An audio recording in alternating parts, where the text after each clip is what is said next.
Selamat datang di Syariah Talk, podcast keluarga muslim untuk berbagi inspirasi. Karena perbincangan membuka pemahaman. Podcast ini dipersembahkan Syariah Greenland. Bismillahirrahmanirrahim. Assalamualaikum warahmatullahi wabarakatuh. Waalaikumsalam warahmatullahi wabarakatuh. Alhamdulillah, kembali lagi kita bersama ya di satu channel yang insya Allah akan memfasilitasi Anda, mudah-mudahan untuk membantu Anda tahu sekelumit ya atau segala macam tentang properti syariah ya, bersama saya Rudy Miftah Farid. Dan saat ini saya sedang bersama dengan sahabat saya yang sama-sama berada di bisnis properti syariah ya. Dan kita ingin tahu sih sebenarnya ya, kalau dan sahabat kita ini pegang satu proyek gede banget, yang tentu amanahnya gede, tantangannya juga besar, lalu kemudian juga konsumennya banyak ya, keluarga muslim yang bergabung di sana banyak. Sebenarnya apa sih yang dirasakan dan kenapa mau gitu ya sampai kemudian terjun di dunia bisnis properti, apalagi memegang sebuah hunian atau kawasan hunian Islami yang begitu besar. Saya nggak akan bocorkan nama perumahannya karena biar fokus, nanti malah langsung searching nama perumahannya ya. Beresin dulu dong talk show-nya ya, obrolannya sampai beres. Kita akan berbincang dengan Kang Agus Muharram. Assalamualaikum warahmatullahi wabarakatuh, Kang. Waalaikumsalam warahmatullahi wabarakatuh. Kabar baik? Luar biasa. Alhamdulillah. Ditodong ya untuk kita berbincang di sini untuk agar sahabat-sahabat tahu sebenarnya apa sih ide besar seorang yang pegang project besar ini, sebenarnya apa sih yang dipikirkannya ya? Pertama ingin saya tanyakan Kang Agus, langsung aja ya, nggak apa-apa ya? Oke, siap. Oke, siap. Sebenarnya apa yang menjadi pikiran besar dari seorang Agus Muharram tentang properti syariah, itu yang pertama. Yang keduanya, lalu kemudian mau pegang sebuah project. Gambarannya itu kenapa sih gitu ya mau pegang sebuah project besar kawasan? Nah, silahkan. Pertanyaannya langsung yang berat aja. Gimana? Oke, terima kasih Kang Rudi ya. Jadi pemikiran besar yang paling mendasar terkait dengan proyek ini sebenarnya dari saya pribadi adalah keluarga. Oke. Ya. Dimana keluarga itu adalah yang kita cintai, Betul. yang kita memang harapkan kebahagiaannya gitu kan. Sementara kita sedang bertugas dalam arti kita tuh mencari nafkah begitu. Biasanya suami ya posisinya ya? Ya, posisi sebagai suami. Itu kita selalu nafkah itu kita cari setiap hari. Yes. Kita berusaha untuk itu, tapi kita hasilnya itu kan untuk siapa? Kalau bukan untuk keluarga. Nah, saat kita mencari nafkah itu, kita tidak pernah tahu anak kita, istri kita itu kondisinya seperti apa. Allah. Terkhusus itu di rumah. Gitu. Jadi saya punya dasar adalah setiap kepala keluarga pasti memiliki itu. Ya. Tujuannya tuh salah satunya ke situ. Oke, jadi sebenarnya itu gambaran diri kita kan ya? Iya. Maksud saya pikiran, ya saya juga sama ya pikirannya teman-teman ketika, oh iya harus mengamankan ya, Iya. mengamankan biar kita tuh suami kemudian keluar rumah itu tenang. Tenang gitu. Jadi kita cari nafkah yang kita usahakan halal. Tapi Oke. keluarga kita seperti apa nih di rumah gitu. Anak kita terutama gitu. Itu jadi pikiran besar ya. Iya. Lalu kemudian hanya sekedar misalnya kita keluar. Nah, apa yang kemudian harus seperti apa jadi pikirannya? Tadi pikirannya adalah bahwa oh iya keluarga juga harus dalam kondisi aman, lalu sampai kemudian menjadi bisnis properti hunian Islam itu gimana? Ya, jadi memang si bisnis properti ini kan semua sebenarnya pada dasarnya setiap bisnis itu ujung-ujungnya properti, percaya atau enggak? Oke. Gitu. Oke. Setiap orang mencari Nah, ini penting nih. mencari sebuah tadi nafkah begitu kan. Yeah. Kemudian dia berhasil. Ya, meskipun dalam prosesnya ada yang berhasil, ada yang tidak. Sepakat. Tapi ujung-ujungnya mereka tuh akan mengamankannya kemana? Ke properti. Oke. Gitu. Di properti itu kan mereka merasa aman ketika tabungan banyak, kemudian ya hidupnya sudah mulai apalagi di masa aman produktif gitu lah ya. Di masa produktif seperti itu, nah mereka itu ke properti itu adalah yang mereka cari, mengamankan aset ujung-ujungnya di properti. Tapi ya di properti seperti apa? Sekarang ini memang banyak kan, properti yang kemudian ditawarkan kepada kita, gitu. Itu banyak sekali kemudahannya, kemudian ya berbagai macam lah penawaran terhadap kita itu sangat mudah gitu. Iya, berarti kaitan. Nah, ini penting berarti ya. Ternyata nih, poin pertama. Jadi apapun aktivitasnya sebenarnya ujung-ujungnya itu pikirannya sama, bahwa landingnya investasi dana atau mengamankan dana itu di properti ya. Di properti. Lalu kemudian tadi ada kaitannya dengan keluarga dan properti. Nah, itu gimana tuh kaitannya keluarga dan properti? Jadi ketika kita punya keluarga, kita senantiasa ingin mengharapkan kan mereka itu nyaman di rumah. Nyaman di Ketika rumah. kita capek kan kerja, kita cari di luar kerja, Betul. di luar ruangan kita sibuk bekerja. Harapannya ke rumah itu kan kita sudah tenang. Apalagi yang sering macet-macet di jalan gitu ya. Wow, Nah itu yang di rumah tuh jangan sampai ya membahas hal yang udah di luar pikiran kita gitu kan. Oke. Nah harapannya dengan properti yang nyaman gitu, yang memberikan nilai kesolehan di dalamnya, itu jadi pelepas dahaga kita gitu loh ke rumah itu, seperti itu. Oke, kalau gini, kalau tadi bisnis properti atau aktivitas orang yang produktif itu kemudian landing investasinya, ya memang ujung-ujungnya properti, saya sepakat. Lalu kemudian bukannya tawaran properti di luar sana itu kan juga pasti kebaikan yang ditawarkan, bahwa ini properti ini baik, konsep ini baik, konsep ini baik, konsep ini baik. Lalu apa jaminan Kang Agus gitu ya, kita ya kemudian kok milihnya properti syariah? Ya itu Kang. Jadi banyak memang termasuk saya juga pernah ya properti yang ditawarkan kepada saya adalah yang konvensional. Ya di mana kita memang ya terjerat riba dalam hal ini. Wow. Itu yang paling dasar itu ketika kita dengan memang mudah kita mendapatkan rumah, diberikan skemanya begitu, bahkan ya, sampai ada DP 0 katanya ya. Banyak itu ya. Mau ya? Oh jangan. Tapi kemudian di perjalanan itu kan kita merasa bahwa ada yang kurang. Ya. Semakin jauh, bukannya kita menuntaskan KPR-nya, malah kita tidak bisa di tengah jalan, kurang lebih seperti itu. Kepemilikan nggak jadi? Kepemilikan jadi, padahal sudah bertahun-tahun kita memiliki nabung buat beli rumah itu. Iya. Gitu. Jadi kalau misalkan dengan properti syariah itu kan akarnya yang Masya Allah ya, saya juga ya luar biasa. Kita juga sama-sama belajar dalam properti syariah ini, gitu kan. Betul. Banyak kemudahan itu ya ternyata menggunakan hukum syariat Islam. Betul. Di mana kan tidak ada kezoliman dalam akad itu. Allahu Akbar, gitu. Betul. Yang mungkin masih belum disadari oleh sebagian bahwa terkait dengan hal dalam jual beli ya, muamalah itu kan kita harus sama-sama saling menguntungkan. Itu bukan sekedar kita ya untung nih secara rupiah gitu, tapi dunia akhiratnya seperti apa? Harus berbuah kebaikan. Gitu. Gitu. Nah, dalam properti syariah itu Masya Allah sekali ya. Jadi memang banyak banget itu kan, gitu kemudahan. Ternyata Allah tuh ridhonya di sini gitu. Kemarin memang ini agak susah nih kan gitu. Kita bilang ini harus pakai DP-nya sekian. Tapi kan kalau dengan akad yang baik, ternyata kemudahannya Masya Allah. Oke, katakanlah gini teman-teman, saya juga pernah, ya kita di dunia yang sama ya Kang Agus ya, artinya banyak kisah tentang bahwa loh kok saya ini kayak dipersulit banget punya rumah, udah lama nggak punya rumah, padahal ya gitu ya ada halangan teh. Tapi ketika ketemu dengan kita ngobrol panjang lebar, kalau kita biasanya ada mitos menjelang maghrib kan, ketika konsumen itu datang, keluarga muslim, sharing dan sebagainya sampai kepotong maghrib, bla bla bla, selanjutnya ya akhirnya kompaknya deal, saya sepakat dengan konsep syariah dan sebagainya, saya pulang dulu kan gitu ya setelah maghrib tuh. Tapi orang-orang Masya Allah ya yang kita temui ya di project-project kita itu adalah ujung-ujungnya bahwa loh kok saya mudah Kang, insya Allah saya beli dan ada bantuan dari orang tua, dari dulur, dari yang bayar utang. Pokoknya tiba-tiba cukup aja untuk kemudian memiliki hunian gitu ya Kang ya. Banyak kemudahan seperti itu kan? Iya, ada kemudahan seperti itu yang kadang kalau dipikir-pikir itu susah. Betul. Dari mana didatangnya kan gitu kemudahan ini. Tapi kalau sudah berazam, kemudian ya berniat untuk sungguh-sungguh. Tadi untuk keluarga gitu kan, kita untuk kebaikan untuk keluarga, kita punya hunian Islami itu dipermudah. Dan yang penting bagi ya misalnya saudara-saudara dimanapun berada, ketika pengen sesuatu itu kan secara jujur disampaikan gitu kan. Terlebih kepada marketing kita atau konsultan kita, mereka akan coba memahami konsumen ini keperluannya seperti apa dan misalkan kemampuannya di mana. Nah itu bisa diskemakan kan kalau udah. Iya sih ya. Properti syariah itu tidak kaku banget harus begini gitu. Ngeri. Oke.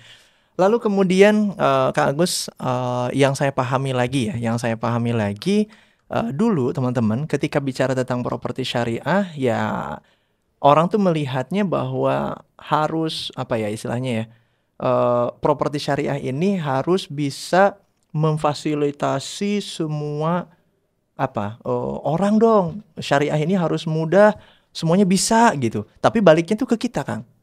Maksudnya baliknya ke kita itu adalah ya harusnya perusahaan properti syariah ini justru yang harganya jangan mahal, jangan ini, jangan itu. Nah, sebagai pebisnis properti ini, kalau ada sahabat keluarga muslim yang berpikir bahwa Kang, harusnya ya disediakan kalau memang benar-benar syariah ya tuh semuanya tuh mudah gitu harusnya. Nah, gimana kalau ngejawab yang kayak gitu, Kang Is? Ya termasuk itu juga saya ada ya konsumen yang kemudian menyatakan hal yang sama, Kang. Saya ini butuh banget nih, saya sudah berusaha untuk punya hunian syariah gitu kan, ditawarin KPR bla bla bla, tapi saya tahu itu riba. Masya Allah. Tapi ketika saya masuk ke hunian syariah, ke developer syariah, katanya tapi kok DP-nya begini, kok dipersulit katanya. Begini tuh agak berat. Agak mungkin. berat menurut beliau ya. Padahal ya ya namanya bisnis kan, kita juga sama kan. Ada sisi bisnisnya, jadi tidak mungkin biarpun secara syariah, tapi kan kita harus juga kemudian bertanggung jawab. Ya dari skala bisnis itu harus jelas gitu kan. Artinya kan ada perhitungan. Betul. Ada perhitungan yang dimana ada untung ruginya itu memang ada. Di samping kita memang ya menyampaikan kebaikan terkait dengan kepemilikan rumah. Gitunya. Saya sampaikan bahwa ya tidak wajib sebenarnya ya orang itu memiliki rumah tuh nggak wajib. Bagi kepala keluarga tuh nggak wajib. Nggak wajib punya rumah. Harus punya rumah. Ini dagang apa gimana? Kalau dagang tapi nggak wajib, ini gimana teman-teman ya? Ya karena yang wajib itu adalah bisa menaungi keluarganya. Masya Entah itu tidak harus langsung beli rumah, Kang. Jadi bisa dikontrakin dulu sebagai tanggung jawab kepala keluarga atau seperti itu. Ya nggak jadi masalah kan? Jangan hanya karena gengsi punya rumah. Ini harus syariah nih, sementara kemampuannya nggak ada misalkan. Jangan dipaksakan. Nanti kalau di ujung-ujungnya ternyata putus, ya kan itu sayang juga. Jadi ketika orang datang dengan pertanyaan-pertanyaan tadi katakanlah menuntut bahwa loh dipermudah lah, ini kan Anda pemilik properti ini, mosok nggak bisa harganya, ya wis lah gitu kan. Tentu satu patokannya adalah tadi berarti ya kalau kita mau misalnya mempermudah orang ini dan keluarga ini kemudian benar-benar dan banyak orang yang seperti itu, justru yang berbahaya adalah bisnisnya bisa terganggu ya. Iya. Wah ngeri. Tuh gitu teman-teman ya. Jadi insya Allah, nah ini selanjutnya adalah lalu apa yang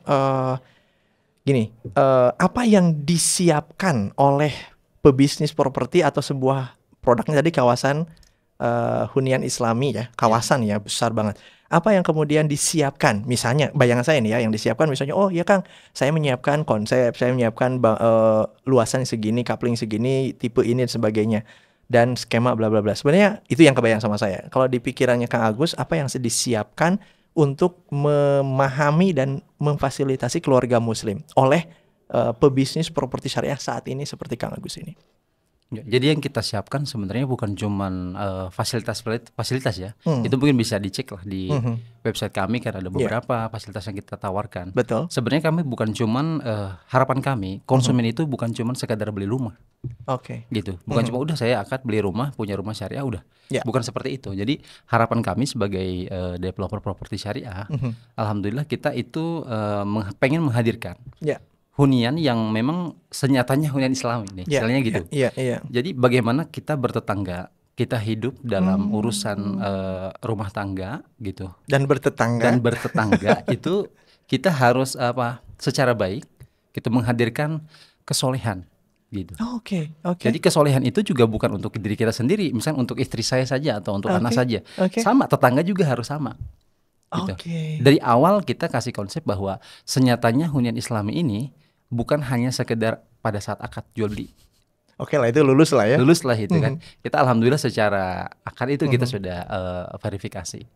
Namun kemudian bagaimana hunian itu bisa dinikmati gitu. Tadi di awal kan pertanyaannya apa sih yang mendasar? Adalah keluarga. Keluarga. Jadi si keluarga ini tuh harus betul-betul bisa didukung kesolehannya itu, bukan cuma dari kita sebagai kepala keluarga, tapi tetangga kita juga menghadirkan itu dukungan. Gitu. Dengan apa? Salah satunya kita hadirkan itu ada kajian, Kang. Ada program-program. Ada program kajian gitu. Kan kalau lihat di di set plan kita, desain kita, masjid itu kita sudah bangun. Itu di depan. Duluan. Nah. Dan itu dibangunnya di depan. Jadi masjid dibangun duluan di site plan-nya project ya. Di project itu dibangun duluan dan posisinya itu di depan, Kang. Oke. Itu nggak ada tujuan, ada tujuannya. Jelas lah. Ya, Di depan paling dahsyat banget. Apa tuh maksudnya dari itu? ya, jadi kita harapkan setiap kepala keluarga ini begitu pulang itu kan rata-rata kita kan pulang itu antara jam 4 ya sampai dengan Isya begitu mereka Iya, tuh pulang. betul. Rata-rata tuh banyak yang Isya lah pulang itu. Mhm, Kita harapkan tidak langsung pulang ke rumah, Kang. mhm. Tapi mampir Berhenti dulu dulu. ke masjid. Mhm. Penat yang dikerjakan di kantor Oh gitu, ya. di tempat kerja, di tempat usaha itu kita serahkan dulu sama Allah tuh. Mhm. Kita istilahnya lepaskan kepenatan itu sampai kita ya bersyukur atas hari itu Basuh kan. dulu lah ya. Dibasuh dulu. Jadi ke rumah itu nggak ada membawa masalah pekerjaan, dimarahin bos lah ya kan, atau Iya. misalkan ada pekerjaan yang belum selesai, Iya. itu harus diselesaikan di situ, Oke. dipotong di masjid. Masya Begitu Allah. keluar dari masjid itu sudah fresh. Masya Allah. Pulang ke rumah disambut anak-anak yang soleh dan soleha dan istri yang cantik, insya Allah udah bahagia itu hidup tuh. Ini nih menarik. Begitu. Iya, saya bukan membayangin malah jadi kok feel saya dapat banget ya dalam obrolan itu. Gimana teman-teman? Apa teman-teman juga mendapatkan feel yang sama tentang seperti yang disampaikan oleh Kang Agus ini ya? Dan nah, kalau Anda merasakan hal yang sama, boleh ya komen di kolom komentar tentang sebenarnya bagi teman-teman melihat bagaimana sih tanggapannya dengan hunian atau harapan teman-teman punya hunian yang seperti apa sih? Apakah juga betul yang nyaman untuk ibadah dan sebagainya ya? Nah ya, kalau sama atau sebutin aja deh bebas ingin hunian seperti apa, barangkali bisa difasilitasi nih sama Kang Agus. Oke, berarti masjid Kang. Masjid yang tadi posisinya itu tidak sembarangan dibikin, itu di depan. Semua orang lewat situ ya. Pasti Dari lewat situ. luar, khususnya yang dari luar lewat Yang dari situ luar. katakanlah. Karena apa? Tadi oh saya dahsyat banget. Jadi memang fungsi memang yang disampaikan yang kita sampai rumah itu ketika dalam kondisi yang juga sudah netral, sudah tenang ya. Yang tadi ke masjid dulu, dibasuh dulu dan sebagainya, bersyukur dulu tadi bilang. Sampai rumah aman, tentram. Oh, itu maksudnya ya. Oke, Kang. Lalu tadi sebenarnya saya kan bicara tentang persiapannya apa, dibangun ini, kawasan itu pastilah ya, proyeknya kan gede banget, hampir 7 hektar ya kan? 7,5 hektar. 7,5 hektar. Artinya udahlah kalau itu mah pasti sekeren lah gitu ya. Cuma ternyata yang dibahasnya betul sama Kang Agus adalah tentang cita-citanya, settingan yang dipersiapkan justru adalah tentang bagaimana nanti hidup bertetangga di hunian tersebut gitu ya Kang ya. Iya. Lalu faktanya sekarang ini Kang, ini kan tadi ide besarnya, lalu faktanya sekarang seperti apa? Yang katanya udah hampir 100 lebih sudah Iya, terjual, alhamdulillah. yang tinggal udah ada mungkin puluhan dan sebagainya. Boleh diceritakan kan gambaran perumahan sekarang yang dipegang? Ya, alhamdulillah. Jadi dengan memang konsep kita itu semua yang tadinya kan konsumen juga begitu yang masuk itu bukan berarti semuanya sudah soleh begitu kan. Betul. Ya ada juga yang kemudian ya dalam Masih belajar begitu. Nah itu terdorong karena iya. ya tetangganya juga mensupport gitu. Bukan kan kita suka malu ya kalau cie baru yang mau sholat nih kan. Biasanya nggak pernah misalkan ke masjid, biasanya sholatnya di rumah, padahal kan laki-laki tidak boleh ya. Nah itu diajak sama tetangganya, gitu. Dan tidak ada bahasan di luar itu, baru si bapak ini baru. Sama-sama memang konsepnya demikian gitu kan. Demikian. Justru malu ketika mereka tidak sholat di masjid. Oke. Gitu. Ya malah ditanyain kenapa gitu. Tapi biasanya memang ada yang lembur. Gitu, karena kan kita terletak di kawasan industri, dekat dengan kawasan industri. Jadi Purwakarta ya. Purwakarta betul. Jadi memang ya ada yang lembur. Tapi kemudian yang itu tuh pasti ketemu. Setiap hari itu pasti ketemu. Entah itu di sholat subuhnya. Gitu. Oh subuh pasti ketemu dong. Pasti gitu. Di zuhur yang mungkin pasti ada yang kerja kan begitu. Betul. Alhamdulillah 5 waktu ini kita memang selalu dikerjakan di masjid dan diajak untuk semuanya. Ya itu suasananya udah dapat banget lah ya. Apalagi katanya di sana ada pesantren ya. Konsep kita betul. Jadi terintegrasi juga dengan pesantren di dalamnya. Sebagai bentuk pendidikan yang memang jadi konsep besar ya dari perumahan tersebut. Oke. Lalu diperuntukkan untuk siapa sih kemarin ketika ngebangun proyek tersebut? Apakah misalnya memang khusus untuk di Purwakarta ini memang karena dekat banget kan dengan kawasan industri Purwakarta, apa itu BIC, KIC gitu-gitu ya? BIC gitu ya.